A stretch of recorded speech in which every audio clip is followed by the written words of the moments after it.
Welcome, everyone, to what I think is going to be a really profound deep dive today.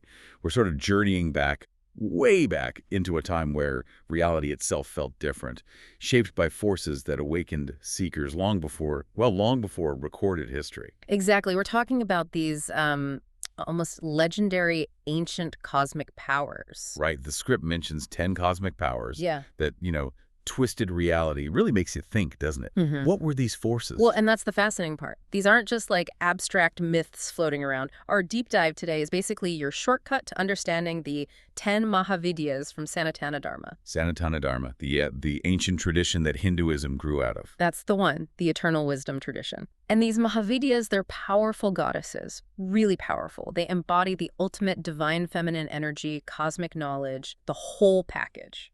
So our mission today, Mm. what are we aiming for? We want to unpack who they are, obviously, but also how they came about. That origin story is something else. And crucially, why their mantras, their energies, still resonate so strongly today. People have invoked them for millennia, for, well, everything from sorting out material problems to achieving spiritual liberation. That definitely sets the stage. And you mentioned the origin story. It Right. sounds like quite the cosmic drama. Oh, absolutely. It starts with this deep discussion, almost a dispute between Shiva and Sati, two immense powers. Right. Shiva, the detached ascetic, wanting to pull back from the world. Yeah, he was sort of seeing the physical world as illusionary, wanting to move beyond it into pure meditation. But Sati, she saw that differently. Completely. As the protector, the nurturer of divine femininity, she realized his total withdrawal would throw everything off balance. The cosmos needed him, his energy, she argued quite passionately, but Shiva, he was pretty set in his ascetic ways. And then her father enters the picture, King Daksha. Exactly, and this really escalates things. Daksha decides to host a massive yajna, a huge sacrificial ritual, invites everyone, all the gods, all the sages, But not Shiva and Sati. pointedly excluded them. It was a massive snub. Daksha just didn't get Shiva, saw him as this unsuitable, wild ascetic, totally wrong for his daughter. He really missed the mark on Shiva's true nature. Wow. So how did Sati react to that? Well, when she found out, her resolve just hardened. Shiva actually warned her, don't go, it'll only lead to sorrow, humiliation. He knew Daksha. But she felt she had to. She was adamant. I must go, she declared. It wasn't just about challenging her father's arrogance, though that was part of it. She told Shiva, you don't understand, my lord. This is about who I am, what I represent. So it was deeper than just family drama. Much deeper. And Yeah. as Shiva kept trying to talk her out of it, this anguish grew inside her. She realized even he, her consort, didn't fully grasp the depth of her power, her true divine feminine essence. And that realization, Yeah. that triggered something. It triggered everything. In this moment of just pure divine rage, her whole being transformed. The gentle Sati vanished. Her eyes turned volcanic. Her skin went black. Her form became vast, terrifying, yet incredibly powerful. Kali. She revealed herself as Kali, the fierce goddess of time, destruction, lolling tongue, garland of skulls, skirt of severed hands, the whole terrifying image. And she roared at Shiva, basically. Do you see me now? Do you get who I really am? That's intense. What did Shiva do? He was stunned, awestruck, maybe a bit fearful. He instinctively tried to pull back, to move away, and every direction he turned, boom, a new form of her appeared. It wasn't just Sati or Kali anymore, it was all 10. The 10 Mahavidyas manifesting simultaneously, each a unique face of that divine feminine power. Wow. All at once. All at once, confronted with this overwhelming reality, Shiva finally understood. It clicked. She wasn't just his wife, she was Param Nari Urja, The ultimate divine feminine energy. the ultimate source. Creation, sustenance, destruction, it was all her. He bowed, completely humbled, acknowledged it. You are the supreme power, Devi, Adi Shakti. Without you, there's no balance, no creation, nothing. And Sati's response. All the forms merged back into one radiant Sati. She smiled, her power finally seen, fully acknowledged. Now you understand, my lord, she said. Feminine energy isn't just nurturing, it's fiercely transformative.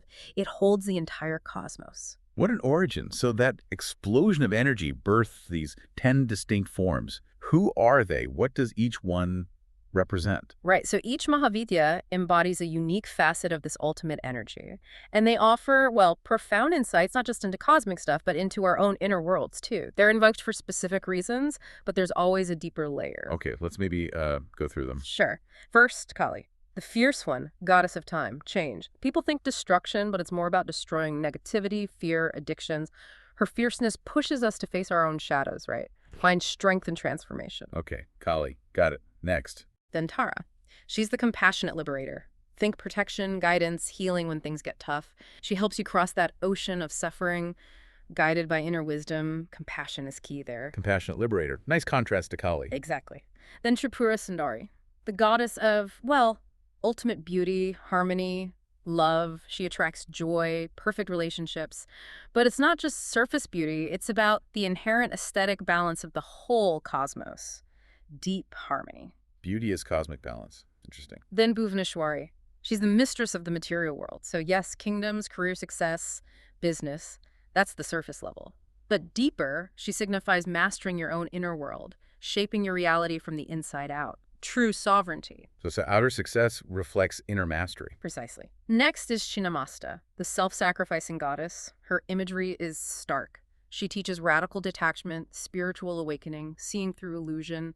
That seemingly violent image, it's about sacrificing the ego, letting go of old forms to allow rebirth. Radical detachment. Yeah. Powerful. Very. Then Dhumavati, the widowed goddess associated with the void, solitude. She helps accept life's hardships, find strength, even peace in isolation. There's wisdom in loss, in emptiness, in embracing that void. Finding strength in the difficult places. Exactly. Bagalamukhi is next, the goddess of paralyzing power. Used to defeat enemies, win legal battles, gain control. Her power is about silencing noise, both inner mental chatter and outer opposition. That stillness brings clarity and victory. Silencing the noise. We could all use some of that. Tell me about it. Then Matangi, goddess of speech, knowledge, creativity, enhances communication, wisdom, but more deeply, she helps you find your authentic voice, express your truth, and manifest things through sound and thought. The power of the word. Absolutely. Then Kamala, often seen as the goddess of wealth and prosperity, bringing abundance, material well-being, and she does. But true Kamala energy is also about inner richness, recognizing universal abundance, manifesting prosperity in all areas of life, not just money. Inner and outer wealth. Right. And finally, Bhairavi, another fierce goddess, focused on destruction and renewal. She purifies negativity, revitalizes life. Think of her as burning away everything that no longer serves you. A fierce cleanse to clear the path for growth, for rebirth. Wow. 10 distinct powers, 10 deep lessons. It's amazing. And you mentioned earlier that how people related to them changed over time. Yeah, definitely. If you look at the vast cosmic cycles, the yugas, their worship really adapted. In the Satya Yuga, the age of harmony or truth, spirituality was paramount. The main goal was pure knowledge, self-realization, moksha, liberation. So how were the Mahavidyas approached then? Rishis, the great sages, might meditate on Kali to transcend fear, see past illusion to ultimate reality. Yogis invoke Tara for direct divine wisdom. Seekers called on Tripura Sundari for cosmic harmony, aligning themselves with that universal beauty. It was very high level, very internal. Okay, so focused on enlightenment. What happened in the next age, the Treta Yuga? Treta Yuga, the age of rituals. Here, ceremonies' precise practices became more central. And the focus shifted a bit outwards. People started invoking the Mahavidyas more for, well, material prosperity, protection, even victory in wars. Ah, so more practical, earthly concerns started coming in. You got it. Kings and warriors would invoke Bhuvaneshwari for control over their lands, for success in battle. They saw her quite literally as the power governing the earth. Bagalamukhi was vital for defeating enemies, winning disputes that paralyzing power was sought after, and Kamala for wealth, abundance, as societies became more complex. Makes sense. And the Dvapara Yuga, the age of the Mahabharata. Right. Here, the focus sharpened onto seeking power, knowledge, and fulfilling specific desires, often quite grand ones. Rishis might invoke Chinnamasta not just for detachment, but for that radical awakening to cut through illusion. Matangi was sought for creativity, command over speech. Think of the complex debates and narratives of that era. And Bhairavi. For purification, renewal, especially after conflicts, or for deep spiritual cleansing. And absolutely, during the Mahabharata itself, divine energy, very likely including aspects of the Mahavidyas, was invoked for strategy, for victory. It shaped outcomes.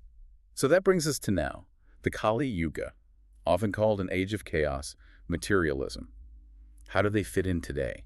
Are they still relevant? Oh, absolutely relevant, maybe more than ever. In the Kali Yuga, people invoke the Mahavidyas to navigate modern challenges, find success in a complex world, but also to foster spiritual growth amidst all the noise and distraction. Can you give some examples? Like, how might someone invoke them now? Sure, Kali is incredibly powerful today for breaking addictions, overcoming deep-seated negativity, those patterns that hold us back. Tara is like a beacon for healing, for guidance when you feel lost in, turbulent times. She offers solace. What about relationships or loneliness? Tripura Sundari is invoked to attract not just any relationship, but real love, deep harmony in our often disconnected lives. And Dhumavati, the goddess of solitude, she helps us find strength when facing loss, loneliness, deep challenges. She teaches that there's profound wisdom even in the void. It's really clear how they adapt. So just to kind of summarize, who worship them across these ages? Yeah, we can sort of group them. You had the rishis and yogis primarily focused on spiritual knowledge, liberation, self-realization. Their tools were deep meditation, mantra repetition, japa. Okay, the spiritual seekers. Then the kings and warriors. Their aims were more tangible. Victory, protection, prosperity. They used intense rituals, large-scale worship. Power and protection. Right. And then general devotees, which is probably most people engaging with them today, seeking help with personal problems, success in everyday life, finding inner peace. Their practices might be daily prayers, chanting mantras, making offerings. It's a broad spectrum. Such a wide range of influence. Now, you mentioned their energies are intense.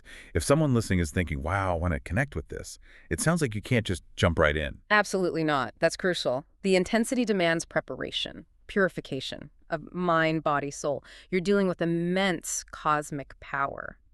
So how does one prepare? What's the first step? This is where two other key figures come in, Lord Ganesha and Lord Bhairav. They are like the gatekeepers, the guardians. Ganesha, the remover of obstacles. Exactly. Vinaharta. He's always invoked first in pretty much any Hindu spiritual practice. His blessing clears the path, not just external obstacles, but internal ones too. Self-doubt, fear, mental fog. Ganesha helps clear all that. Creates a clear pathway. And Lord Bhairav. Bhairav is a fierce form of Shiva. He's the guardian of this sacred knowledge. His energy does two things. Protects the devotee from any negative forces that might be attracted by this powerful work, and crucially, provides the immense courage and discipline needed to handle the Mahavidya's potent energies. He helps you face your own stuff, basically. Protection and courage.